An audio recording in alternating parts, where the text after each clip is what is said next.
Hello everyone, DM Gashbad here. It has been a while, but I am finally back. I am bringing you Game 2 of Round 5 of our Warhammer Fantasy 8th Edition Escalation campaign. This is the last normal round, the last battle report, which will be the next one, is going to be the big multiplayer, and that's going to wrap up this whole thing.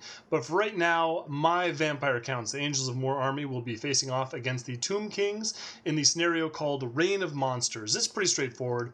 We've got 750 points, plus we have a giant monster. Each of us has to take one monster of up to 250 points. It can be chosen either from our army book or from the Storm of Magic supplement. Here we have my filthy vampire counts army list. That's the Angels of Morr. Up front we have Ethrak Crowfather. He is a level 2 necromancer with the Ruby Ring of Ruin. Next to him we have Mr. Grimm. He is my Cairn Wraith with no extra equipment. Over on the right we have the Dwellers Beyond. That is 24 Crypt Ghouls with a Ghast. To the right of them we have the Stygian Fairy. That is my Corpse Cart.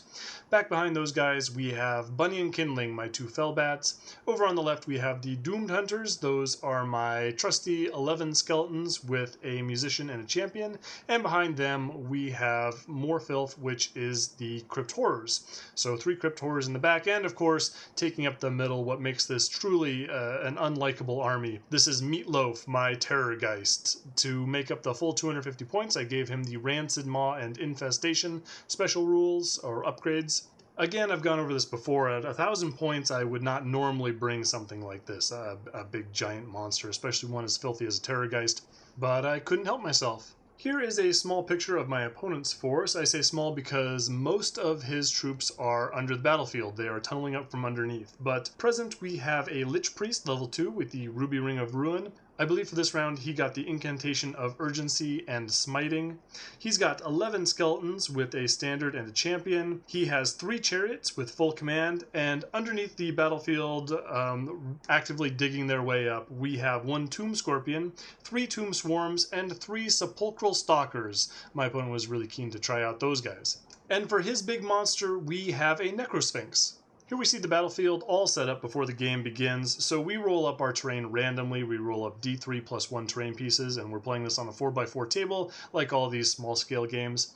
Anyway, we have a set of ghost fences in the middle of the battlefield. We're both undead. The special rules for ghost fences aren't going to make any difference to us. We also have a set of walls over on the far right-hand side. Now, my opponent did not want any obstacles in the middle of the battlefield. He didn't want to have to run his chariots over those. So when we got to the wall section, he pushed those all the way over on the right-hand side of the table. And of course, when I got the ghost fences, I put them right in the middle of the table where hopefully they would be as obnoxious to some of his guys as humanly possible. We also got 1 Mysterious Forest, which is tucked over in my opponent's deployment zone way over there. He's castled over on the left-hand side. The forest probably isn't going to make a difference in the battle. So we roll for the first turn, and I get the first turn again, which is great. I have found that if you wait around, if you hang back against Tomb Kings, it doesn't work out really well. You're much better off just taking your chances, just sending your troops forward, and just getting into a fight right away, and hopefully your superior troops will overwhelm those. And especially now, when he's got so much stuff tunneling up from underneath the ground, I would rather just get into his face, get into a big fight as soon as possible before that stuff starts showing up. So everyone goes forward pretty much as fast as they can. The only thing that hangs back a little bit is my Crypt Horrors. Over on the left, they are joined by Mr. Grimm. They're in the same unit. I keep pace with my Crypt Ghouls, so they could have gone a little bit forward. I have taken Bunny and Kindling, I have taken my Fellbats, and I've moved them to redirect the chariots right away. So I'm trying to put a little bit of pressure on my opponent immediately. Basically, I'm daring him to charge. I'm seeing if he likes his odds with any of the units that I have put right in front of him. You'll notice my Skeletons, of course, they are right behind my Crypt Ghouls. That is my bunker unit. I really don't want anything getting into contact with those Skeletons and eating my Necromancer, because then my army falls apart. And the Corpse Cart and the Terrorgheist are just shuffling over there on the right, trying to surround his forces.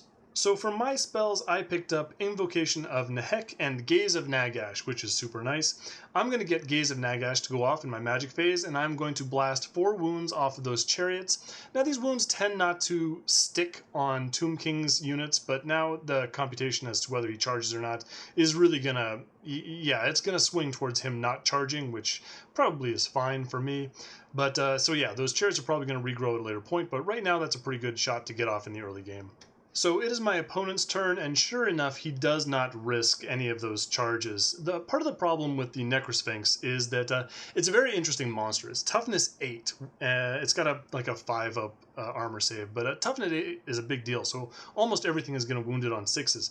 But it only has 5 wounds, and it's not immune to poison. So my Crypt Horrors, my Crypt Ghouls, all those guys have poison, so it's taken a really big risk if it goes thundering into anything, more so than in a normal army. So he doesn't want to risk the Necrosphinx. It kind of hops over onto the other side of the skeletons. Sure enough, in his magic phase, he goes and he gets the Incantation of Urgency. He doesn't really move anywhere, but it does heal back those skeleton chariots. The chariots actually had a couple of wounds left over on that, but he goes and he has a pretty good magic phase this round. I guess I shut down the ruby ring and nothing else, but anyway, he gets the incantation of smiting off, and now the skeleton chariots heal back all their wounds, so now they're fully healed, and they also get double bow shots in his shooting phase, which is just what he needs to kill off my poor Fellbats again. So the chariots just hang out, they shoot double shots at my Fellbats, and the Fellbats are dead. So they're gone, I don't have my redirectors anymore, that's too bad. So now I really don't have a choice. My directors are no longer around, so I've just got to, get my army up there, get them into combat, and hope that they can survive the charges that are probably going to be coming in. So everyone advances. The Crypt Ghouls hop over the wall. Skeletons wander up behind them. The Corpse Guard is very slow, so it's kind of fallen behind. But again, the Horrors come up and just park themselves right in front of the chariots. I do still keep them back a little bit. I want the Crypt Ghouls to be able to flank the chariots if the chariots come in and don't manage to finish off those Horrors. And the Terrorgheist flaps forward into screaming range of his Necrosphinx. So my opponent shuts down my magic this magic phase, so I don't get any spells off, which is too bad. But I go on to the shooting phase, and the Terrorgheist screams at the Necrosphinx. The Necrosphinx, again, unbelievably vulnerable to this kind of thing. His toughness doesn't matter. He's only got 5 wounds. He's got a very moderate leadership of 8, I believe. And so there's a real good chance that I just kill this guy off just right away. But I don't roll fantastically. I do put 4 wounds on the Necrosphinx, which leaves it with just 1 wound remaining. So that's great. I would have loved if I had just killed it just right off the bat, but then, I would have felt really guilty about that too. Might as well make a game of it. So the Necrosphinx is very hurt, but he's not gone, and he's got his turn coming up. So here we go, it's my opponent's turn, and he absolutely goes for it. So the chariots ignore the Crypt Horrors in front of them, and they charge straight into the Crypt Ghouls. The Necrosphinx goes and charges in alongside them. Now again, those ghouls have poison, so this is a little bit of a dangerous charge for the Necrosphinx, which is just hanging on with the 1 wound, but you know what? This could be a little bit shaky. If my opponent gets a really good combat round off, he does just a ton of damage, he could theoretically blow through these ghouls and straight on into my bunker unit, and there will not be much that I can do about that. Now, I think I'm going to be okay. I think 24 ghouls is a lot. I don't think he's going to polish these guys off right away, but certainly if anything in this army is going to do it, this is going to be the thing that does. And to put even more pressure on my guys, the Tomb Swarms and the Tomb Scorpion arrive. The Tomb Swarms park themselves in front of my Terrorgheist. Now, much like the ghouls against the Necrosphinx, the Tomb Swarms are actually pretty good against that Terrorgheist. They've got leadership 10, they've got poisoned attacks, they are not bad. The Tomb Scorpion, you can't see it in this picture, but it has positioned itself directly in front of my Crypt Horrors.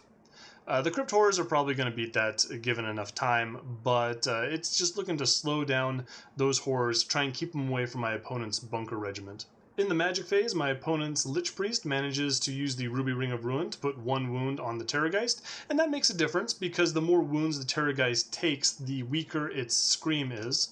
And then it's on to the combat round. So the chariots charge in and kill 8 ghouls, including the Ghast, which is pretty good. So now the ghouls are initiative 3, the Necrosphinx is initiative 1, so I get to attack before the Necrosphinx. So I've got this shot to kill off the Necrosphinx before it just goes and kills a whole bunch of my guys. So I roll my dice and I get no poisoned hits on the Necrosphinx. So I kind of think, well, that's it, man. Okay, this is really going to hurt. Let's see how I can survive it. And then my opponent goes and very helpfully says, hang hang on, you got these hits that weren't poison, but they're still hits. You can roll to wound and see if that does the trick. So I've got like 1 or 2 hits, and so I say, oh, well, all right, might as well. You know, I need 6s to wound or whatever. And I get it. I get the 6 to wound on the Necrosphinx. The Necrosphinx fails its armor save, so it just dies. This one ghoul just pokes it in the eye, and the whole thing goes and falls over. So we don't get the Necrosphinx attacks. We don't get its Thunder Stomp or anything like that. And oh man, this is a terrible thing for my opponent to have happen. In addition to all that, the ghouls go crazy, and they put another 5 wounds on the chariots, which is fantastic. So the ghouls are still going to lose. They're going to crumble 2 more ghouls, so 2 more of those guys are going to go away. But that was amazing. That's absolutely fantastic. This was kind of a big gamble for my opponent. Either this was going to go great for him and he was probably going to win the game, or it was not going to and he was probably going to lose. I think we've seen the outcome of the game at this point. I think my opponent's in a lot of trouble right now. So it is Vampire Count's turn. So part of the problem with that Necrosphinx dying is suddenly there's a big hole in my opponent's lines, and that giant base of that Terrorgheist can now go into my opponent's skeleton unit that is holding his Lich Priest. So I'm like, you know what? Let's wrap this up. Let's get this game done. Let's go get some dinner, and I am going to go and charge that Terrorgheist into my opponent's bunker unit. I'm gonna devour his Lich Priest.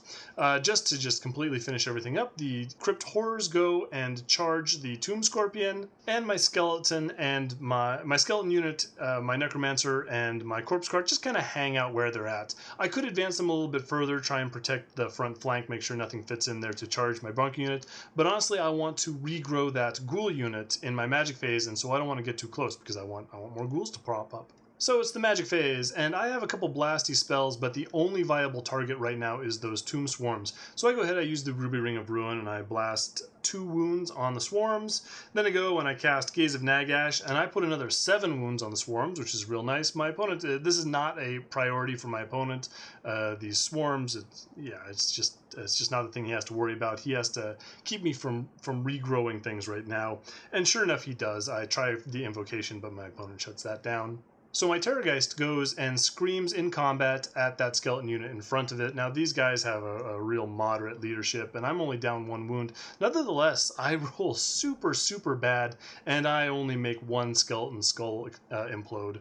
We're on to the close combat phase, and we start with the horror combat. The horrors absolutely do what they are meant to do. They go and beat up that Tomb Scorpion. I think that was, charging him in the flank and everything, just about would do it all on their own. The Scorpion does pretty well. It does put 2 wounds on the horrors, but then they just smash it into the ground, back into the ground where it belongs, and reform to face the main battle off to the right. The Crypt Ghouls go and continue the carnage, and they absolutely destroy all the chariots. They take 1 wound in the process, but man, they're having a good game. And then for the exact opposite of that, Meatloaf the Terrorgheist just is not doing the job right now. So he goes and with his normal attacks manages to put 1 whole wound on the Lich Priest. And then with his Thunderstomp, he manages to kill 1 skeleton warrior. Now they don't do any damage to him, and the skeletons go and crumble 1 guy away. But that was pretty pathetic, Meatloaf. It's the Tomb King's turn, and this is what you get for being so bad at rolling dice. So the swarms go and charge the flank of my Terrorgheist. He is not going to like that. That being the only unit that my opponent could move, we're on to the magic phase. He gets a big bubble version of the incantation of smiting, and so he's going to heal a bunch of his skeletons. He's going to heal 3 wounds on the swarms, and everyone's going to get an extra attack. So on to the close combat phase. So in the Skeleton Swarm Terrorgheist combat, the Terrorgheist is initiative 3, which means he's the fastest of all those guys. Undead are not known for their speed. So anyway, he goes and he throws all his attacks into the Lich Priest and finally manages to eat that guy. So there goes my opponent's general. Nom nom nom. Great job, you genius Terrorgheist. But anyway, that's really kind of putting the nail in the I want to say coffin, but really more of a sepulcher, tomb, whatever. Anyway, so that's bad news for my opponent. So then we go on. The skeletons don't manage to do much, but the swarms do cause 4 wounds onto the Terrorgheist. The Terrorgheist kind of wakes up, gets kind of mad about that, and stomps 5 skeletons away. It's not enough to save the Terrorgheist. The Terrorgheist does crumble into dust, but we're not leaving a lot of my opponent's army left with that. The skeletons and swarms both reform after the combat. Unfortunately, the skeletons go and crumble 3 more skeletons away, which is not bad for them, really. The swarms are fine. They have a high leadership. But yeah, those are the Tomb Kings left there.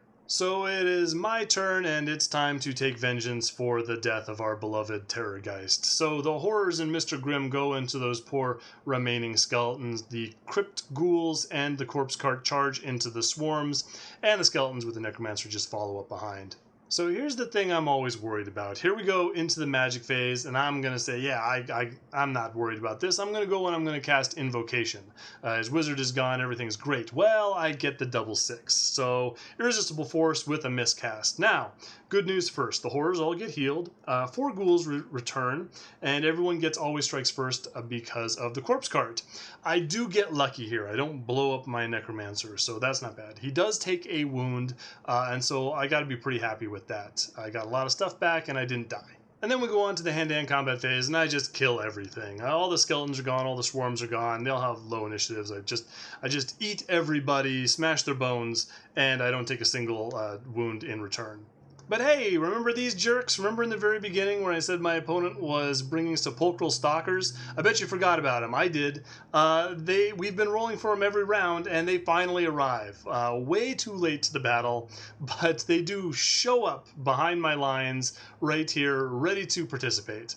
They just thunder up from beneath the sands, and they go and they stare at my skeletons until a bunch of them turn to stone.